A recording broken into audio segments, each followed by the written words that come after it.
চারটা আইন তারা করে অপরাধ করেছে, যেটা সেনাবাহিনীতে কোনো বিচার করার আইনই নাই। আর্মি এর জন্য দায়ী না, যে আর্মির বলে যে আর্মির খারাপ, এটা ভুল করছে।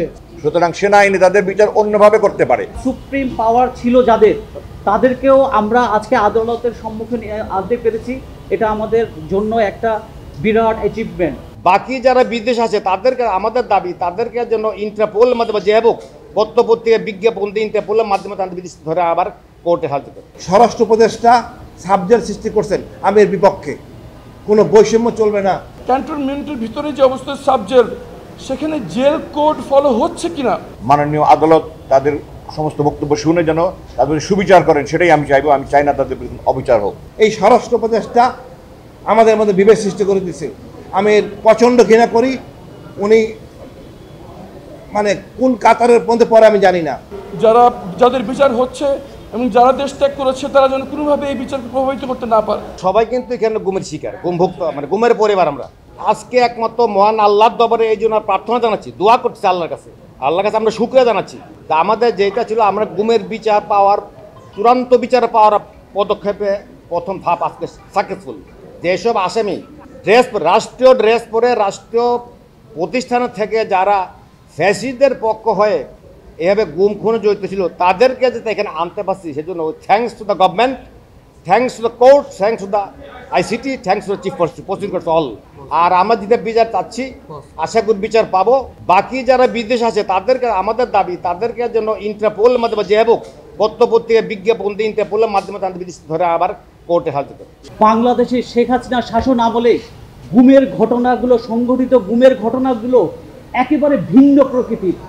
এখানে কাউকে গুম করা হয় নাই সামরিক অভ্যুত্থানের অজুহাতে, এখানে কাউকে গুম করা হয় নাই গৃহযুদ্ধের আবহে, এখানে গুম করা হয়েছে সম্পূর্ণ রাজনৈতিক উদ্দেশ্য হাসিলের জন্য। দমন পীড়নের ভয়ানক স্টিম রোলার চালিয়েছিল ফ্যাসিস্ট হাসিনা।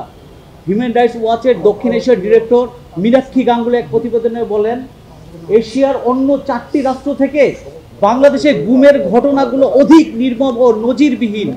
ফ্যাসিস্ট হাসিনার নির্দেশে সরাসরি গুমের সাথে জড়িত ছিল সরকারের বিভিন্ন বাহিনী। হাসিনার আমলে গুম করার প্রধান অপরাধ ছিল ভিন্ন রাজনৈতিক মতাদর্শ ধারণ করা। 15 সেনা অফিসারকে নিয়ে আসা হয়েছে। এটা বাংলাদেশের অনেক বড় অ্যাচিভমেন্ট। আমি চিফ প্রসিকিউটর মহোদয়কে আমার হৃদয়ের অন্তঃস্থল থেকে আমরা সবাই ধন্যবাদ জানাই যে আমরা যে গুম হয়েছিলাম, আমাদের যে নির্মম নির্যাতন আমাদের উপর দিয়ে চলে গিয়েছে, আজকে আমরা কিছুটা হলো তার তৃপ্তি, আমরা আমাদের উপর যে ঝড়টা গিয়েছে এর কিছুটা সান্ত্বনা আমরা দিতে পারছি যে এই সুপ্রিমেসি, যার সুপ্রিম পাওয়ার ছিল যাদের, তাদেরকেও আমরা আজকে আদালতের সম্মুখীন আনতে পেরেছি। এটা আমাদের জন্য একটা বিরাট অ্যাচিভমেন্ট। এবং যারা গুম থেকে ফিরে আসেনি তাদের নিখোঁজ, তাদের কণ্ঠ হয়ে আজকে আমরা কণ্ঠ হয়ে বলছি, এবং তাদের নিখোঁজ চোখের ভাষাকে আমরা বিশ্ব দরবারে তুলে ধরে বলতে চাই যে তাদের বিচার একদিন হবেই হবে। এবং আজকে যে আমি এই দিনটা দেখতে পেরেছি আমরা, এটা আপনাদের জন্য এবং বাংলাদেশ জনগণের প্রেশারের জন্য। যে কিছু দুর্বৃত্ত অফিসার আর্মির, আমি কিন্তু সেনাবাহিনীর, উনিও সেনাবাহিনীর রিটায়ার্ড অফিসার। আর্মি এর জন্য দায়ী না, যে আর্মির বলে যে আর্মির খারাপ, এটা ভুল করছে। এটা কিছু কতিপয় কি বলবো corrupted killers, they are the ones who are the victims to perpetrators. আর আমি এটাই লাস্টে বলবো, আরও অনেক পারপিট্রেটার্স ফ্রি আছেন আমাদের কেসের সবার সাথে। ওদেরকে যেন এনে একইভাবে এবং প্রিজন ভ্যানে এনে, এসি রুমে এনে, অফিসার্স মেসের খাওয়া খাওয়ায় না খাওয়ায় আমাদের যেভাবে রাখা হয়েছিল, ওদেরকে যেন ঠিক একইভাবে রাখা হয়, তার চেয়েও কঠিনভাবে রাখা হয়। Because they have committed crimes against humanity, মানবতা বিরোধী অপরাধ। এইটা একটা UN grave crime against humanity একটা ক্লজই আছে। যারা জুলুম করেছে তাদেরকে আজকে তাদের সবাইকে না হলো তাদের একাংশকে আদালতে হাজির হয়েছে এবং তাদেরকে কারাগারে প্রেরণ করা হয়েছে। আমি দুটা কথা বলতে চাই। প্রথম কথা হলো যে আমি এই মামলা প্রতিহিংসার জন্য করিনি। আমি প্রতিহিংসা পরায়ণ নয়, আমি জিজ্ঞাসা পরায়ণ নয়, আমার কোনো হিংসা নেই। আমি মামলা করেছি শেষ পর্যন্ত এই কথা চিন্তা করে যে আমি দেশবাসীকে একটা মেসেজ দিতে চাই, যারা ভবিষ্যতে রাষ্ট্রপ্রধান, সরকার প্রধান হবে এবং বিভিন্ন বাহিনীর প্রধান হবে, তাদের কাছে আমি মেসেজ দিতে চাই যে অন্যায় করে, জুলুম করে, মানুষের অধিকার লঙ্ঘন করে কেউ পার পেতে পারে না। সকল অপরাধীকে বিচার পেতে হবে বাট আমি এই জিনিসটা দৃঢ়ভাবে বলতে চাই, তাদের উপর কোনো জুলুম হোক, অবিচার হোক, এটা আমি চাই না। আমি চাই তারা সুবিচার পাক, তারা যা বক্তব্য বলার সেটা বলার সুযোগ পাক, এবং মাননীয় আদালত তাদের সমস্ত বক্তব্য শুনে যেন তাদের সুবিচার করেন, সেটাই আমি চাইবো। আমি চাই না তাদের অবিচার হোক। যে যতটুকু করেছে তার যতটুকু পাওনা সে যেন পেয়ে যায়। যেন ওয়াকারকে ধন্যবাদ, উনি কোঅপারেট করছেন, ওনারা ইনসাফ চাচ্ছেন, আমরাও ইনসাফ চাই। তবে একটা কথা আছে আমার, স্বরাষ্ট্র উপদেষ্টা সাবজেক্ট সৃষ্টি করছেন, আমি এর বিপক্ষে। কোনো বৈষম্য চলবে না কারোর সাথে। যে আইজিপি, মন্ত্রী, এমপি এবং অন্যান্য লোকেরা যদি কারাগারে থাকতে পারে, জেল দেশের নিয়ম মতো কারাগারে থাকতে পারে, এনাদের একই জায়গায় থাকতে হবে। বৈষম্য করে বিচার হয় না, আমরা বৈষম্য চাই না। আমি তো মনে করি আয়নাঘরে রেখে দিয়ে বিচার করা উচিত, তবে দেশের আইনের প্রতি শ্রদ্ধাশীল। এই স্বরাষ্ট্র উপদেষ্টা আমাদের মধ্যে বিভেদ সৃষ্টি করে দিচ্ছে। আমি এর প্রচণ্ড ঘৃণা করি। উনি মানে কোন কাতারের মধ্যে পড়ে আমি জানি না। ওনাকে ডিভিশন দেওয়া হবে, অফিসারদের ডিভিশন নিয়ে থাকবেন। ওখানে কি আইজিপি নাই? এনাকে আইজিপির ঊর্ধ্বে। আমি মানে হতাশ।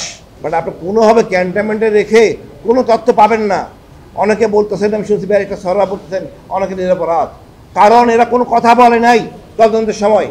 এই অফিসারদেরকে জিজ্ঞেস করা হয়েছে, এরা কথা বলে নাই। এখন যদি ক্যান্টনমেন্টে থাকে একই কাজই করবে। আমি এর ঘোর বিরোধী। দরকার হলে পূর্ণ তদন্ত হবে, বাট কারাগারে রেখে, ওই ক্যান্টনমেন্টের ভিতরে এসি রুমে রেখে কাটা চামিচ প্লেটে এটা রাখা কোনোভাবে সম্ভব না। বৈষম্য হলে আমরা ন্যায় বিচার পাবো না। কয়েকজনের সাথে কথা বলেছে যারা জ্যাক ব্রাঞ্চের প্রধান ছিলেন। 4টা আইন তারা করে অপরাধ করেছে, যেটা সেনাবাহিনীতে কোনো বিচার করার আইনই নাই। সুতরাং সেনা আইনে তাদের বিচার অন্যভাবে করতে পারে, কিন্তু এই 4টার জন্য করে নেই। 1 নম্বর অপহরণ, সেনাবাহিনীতে অপহরণের কোনো আইন নেই। 2 নম্বর অবৈধ অন্তরীণ রাখা, আনলফুল ডিটেনশন, কোনো আইন নেই। 3 নম্বর ক্রাইম এগেনস্ট হিউম্যানিটি, কোনো আইন নাই। 4 নম্বর ডিজিটাল সিকিউরিটি অ্যাক্ট। তো যে সমস্ত আইন সেনাবাহিনীতে নাই, ওগুলোর জন্য সে বাইরের অপরাধের সাথে সংযুক্ত, তাকে বাইরের কোর্টে করতে হবে। সুতরাং এগুলো ব্যাপারে সেনাবাহিনীতে আইন কোনো রকমের কোনো আইন নেই। এটা নিয়ে অনেক টক শোতে দেখি আমি, ওনারা না জেনে কথা বলেন। আমি দুঃখ প্রকাশ করেছি যে ওনারা না জানলে ওনাদের কথা না বলা উচিত। মানুষকে ওনারা বিভ্রান্ত করছেন। কিছু কিছু সেনা কর্মকর্তা অবসরপ্রাপ্ত তারাও করছেন। আমি স্পষ্ট বলতে চাই, তারা যে সমস্ত অপরাধ করেছে, আমি যে 4টার কথা বললাম, এগুলো সেনাবাহিনীতে বিচারের কোনো আইন নাই। তাহলে কি তারা মাফ পেয়ে যাবে? না, তারা বেসামরিক আদালতে তাদের বিচার হতে হবে। যারা দায়িত্বরত ছিল, যাদের ওয়াচে, যাদের তত্ত্বাবধানে থাকা অবস্থায় তারা দেশ ত্যাগ করেছে, তাদেরকেও জবাবদিহির আয়ত্তে আনা উচিত, যাতে যাদের বিচার হচ্ছে এবং যারা দেশ ত্যাগ করেছে তারা যেন কোনোভাবে এই বিচারকে প্রভাবিত করতে না পারে। আরও আহ্বান জানাচ্ছি, ক্যান্টনমেন্টের ভিতরে যে অবস্থা সাবজেল, সেখানে জেল কোড ফলো হচ্ছে কিনা, যাদেরকে আটক রাখা হয়েছে তারা কি কোনোভাবে সেনা সদস্য, সার্ভিং সেনা সদস্যদের যোগাযোগ করছে কিনা, এটি নিশ্চিত করা খুবই জরুরি। যদি না হয়, আমরা যারা ভিকটিম এবং সাক্ষী আছি, আমরা আমাদের জীবনের হুমকি আশঙ্কা করছি। তারা যদি গ্রেফতার করা অবস্থায় ক্যান্টনমেন্টের ভিতরে অবস্থান করে কোনোভাবে বিচারকে প্রভাবিত করার চেষ্টা করেন, সেটা খুবই আতঙ্কজনক বিষয় হবে। জেল কোড পুঙ্খানুপুঙ্খে অনুসরণ হচ্ছে কিনা সেই নিশ্চিত করতে হবে, এবং জনসম্মুখে সেটা প্রমাণ করতে হবে যে এখানে কোনো রকম সম্পৃক্ততা নেই এবং তারা কোনোভাবে ক্যান্টনমেন্টের ভিতরে অবস্থান করে এই বিচারকে প্রভাবিত করতে পারবেন না।